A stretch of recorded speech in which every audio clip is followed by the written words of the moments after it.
Hey, shall you, me, and the ladies three read a little bit together tonight? Little bedtime story. I don't know if anybody remembers where we left off or which number we leave up. Has there been 13 readings of this, and yet we're only on page 40?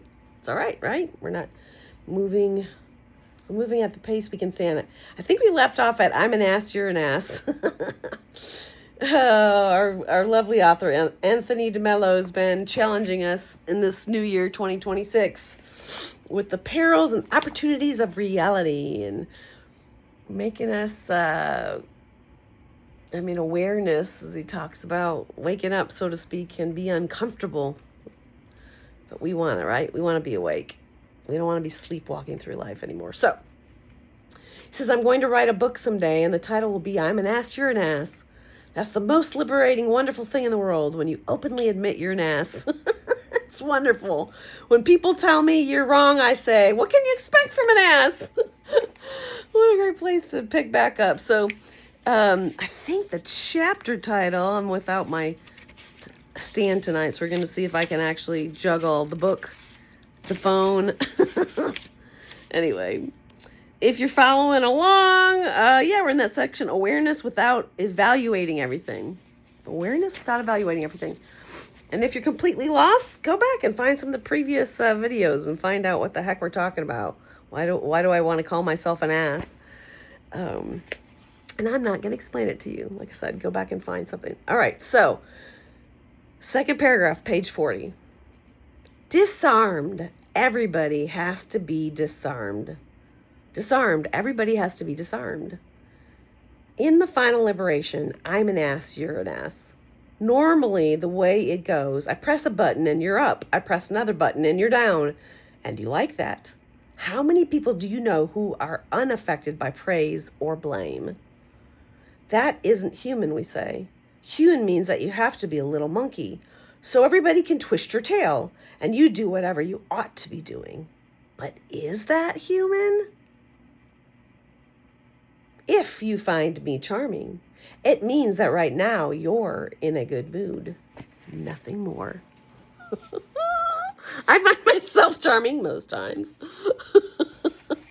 Maybe that's all that matters. But boy, we could, there's so many spots. As we read through this, we could just hit pause and read nothing more. It's like, sit and ponder. If you find me charming, if you find me amusing, if you think I'm helpful, it means that right now you're in a good mood. Nothing more. It also means that I fit your shopping list. We all carry a shopping list around, and it's as though you've got to measure up to this list. Tall, dark, handsome, according to my taste. I like the sound of his voice. You say, I'm in love. Oh, I've actually said that before. I still say it to Justin all the time. I do love the sound of your voice, Justin. And I already am in love, so maybe that's part of it. Anyway, let's keep reading. You're not in love, you silly ass. Anytime you're in love, I hesitate to say this, you're being particularly asinine. What the fuck? What could he possibly mean? Oh my God, he's so challenging. Keep reading, Lord, keep reading. Thanks for hanging in there with me. If this is your first time to my channel, welcome. I'm Laura Lynn Danley. I amming as, the I am in, and expressing as the form of Laura Lynn Danley. That's me. Put your name in there. And I love to read things that challenge me, and I appreciate those of you who have been on this ride with me in this read. All right. Sit down and watch what's happening to you. You're running away from yourself. You want to escape. Somebody once said, thank God for reality and for the means to escape from it. So that's what's going on. We are so mechanical, so controlled.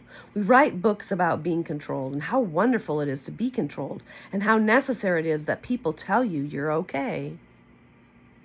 I want people to tell me I'm okay. Sometimes I can't tell myself. I mean, certainly what I've been learning, I don't even remember if I put this in my most recent video. I was just rambling. There's so much that's been going on. We had the eclipse last Tuesday, the 17th of February. We're heading into another one in March. full moon in Aquarius moving it. And I'm not an astronomer or an astrologer, so I can't speak with any great what? Conviction, knowledge, expertise. And, oh, I just lost my page. Well, I remember we were on 40, right? And what's my point? Where am I headed with that? You want to be controlled. You want somebody to say you're okay. And I think one of the 3 to 4 references, I quoted Amota Ma and Tucker, Amanda Ellis, and they all kind of ran together that day. Those are some good voices to run together. So I may not even remember then, let alone now, who in particular I was reading. I think it was Ann Tucker saying she had her own aha a few days before that day's channeling or that day's conversation with the angels. And she was recognizing the love that I seek. And these are my own words. The love that I seek is in here. And most of us, absolutely, we all if not right now, yay for you, have spent most of our life seeking it out there, thinking, God, if I could just achieve this, if I could find the right words, I'm always self-transparent. So if you know me and you've been tuning in, you already know this. I think I spent my dad's entire life. He passed in 2020. Trying to find the right incantation, trying to figure out exactly what I would need to say to feel like I fully had his blessing, understanding, praise maybe.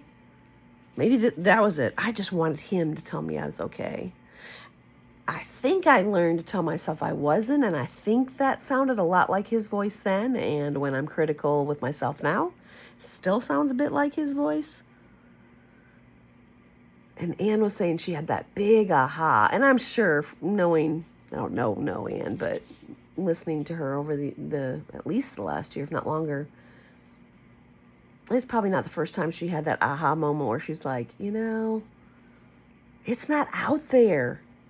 My friend Lisa says it's an inside job. Do you know that? I mean, it's going to serve you well if you get that by now. It's an inside job. That love that we've been seeking, it's already inside us. And maybe we've lost sight of it. Maybe we're unconscious or unaware. Awareness. And so maybe we're activating it. Maybe we're remembering it. Maybe we're strengthening that voice within us. It's going to carry us a lot further. It doesn't mean we don't need other people. I mean, y'all, again, if you're tuning in, you know what kind of work I do with my clients. I'm doing a lot of loving parent work, reparenting work with clients right now, and learning how to strengthen that inner loving parental voice within us, that inner loving presence that we can offer to ourselves. And I had to remind myself and a few others recently that doesn't mean I'm a pack animal. I thrive in tribe, and I had a therapist tell me once that she was like, Laura, you recharge with positive social engagement. Positive social engagement. You recharge with positive. It was 2020, and I thought, well, then I'm in trouble because I live alone, and I was spending a lot of time alone, and the only 2 people I felt like I had contact then, one was a conspiracy theorist, and we'll just leave it at that. I want to say there wasn't a lot of positive social engagement at that time, but I've had times in my life, and I'll still have times where I need someone else to tell me I'm okay, because I'm having a hard time telling myself, you're okay. And it's okay that you sometimes need someone else to tell you you're okay, even though the love we seek is within us, and it's really not out there. How can both things be true? I don't know. You tell me. They just are. We write books about being controlled and how wonderful it is to be controlled and how necessary it is that people tell you you're okay. Then you'll have a good feeling about yourself. How wonderful it is to be in prison. Not. Okay. Or as somebody said to me yesterday, to be in your cage. Do you like being in prison? Do you like being controlled? Let me tell you something. If you ever let yourself feel good when people tell you that you're okay, you are preparing yourself to feel bad when they tell you you're not good. As long as you live to fulfill other people's expectations, you better watch what you wear, how you comb your hair, whether your shoes are polished. In short, whether you live up to every damned expectation of theirs. Do you call that human? I mean, who doesn't live like that at times? And if we're learning this self-love, then it's about learning how to love ourselves even when we live seeking approval from others and to live up to their expectations. This is what you'll discover when you observe yourself. You'll be horrified. The fact of the matter is that you're neither okay nor not okay. You may fit the current mood or trend or fashion. Does that mean you've become okay? Does your okayness depend on that? Does it depend on what people think of you? Jesus Christ must have been pretty not okay by those standards. You're not okay, and you're not okay. You're you. You're not okay, and you're not okay. You're you. One more time. You're not okay. You're not okay, and you're not okay. You're you. And I'm going to add right here, right now, and that's enough. I'm hearing Don Miguel Ruiz, not the Four Agreements, but the Lie of Our Imperfection, I think is the name of the chapter. Drawing a blank on the book.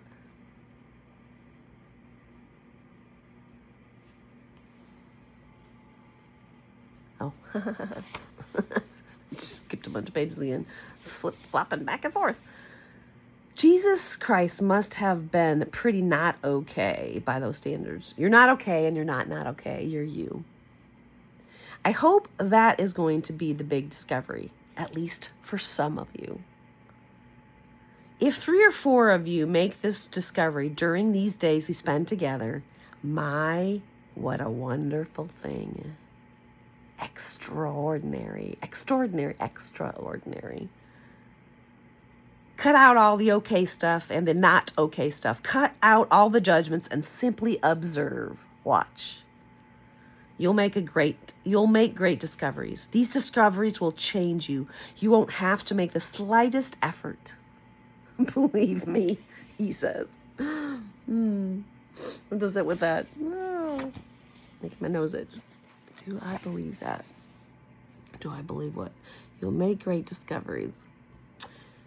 This reminds me of this fellow in London after the war. He's sitting with a parcel wrapped in brown paper in his lap. It's a big, heavy object. The bus conductor comes up to him and says, "What do you have on your lap there?" And the man says, "This is an unexploded bomb." What? We dug it out of the garden, and I'm taking it to the police station. The conductor says, "You don't want to carry that on your lap. Put it under the seat." Psychology and spirituality, as we generally understand it, transfer the bomb from your lap to under your seat. They don't really solve your problems. They exchange your problems for other problems. Has that ever struck you? You had a problem, now you exchange it for another one. It's always going to be that way until we solve the problem called you. I love you. I love you. I love you. I love you. Thanks for continuing to join me on this crazy ride. Crazy ride called life. We're headed into the illusion of rewards and then finding yourself. Interesting. And those are really some short little snippets. So take a gentleness break. What does that even mean? Be gentle with yourself. Be soft. Be tender. Laugh. You find me being almost giddy as I read this stuff, and some of it's like, what? the bleep. Oh, shoot. What is he talking about? And that's okay somehow. I love you, Laura Lynn Danley, exactly as you are. You don't have to change a thing.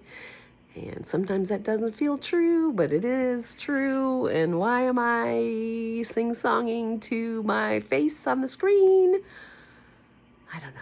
But maybe you gather something from it too. Because I love you too. I love you. I love you. I love you. I love you. Bye for now.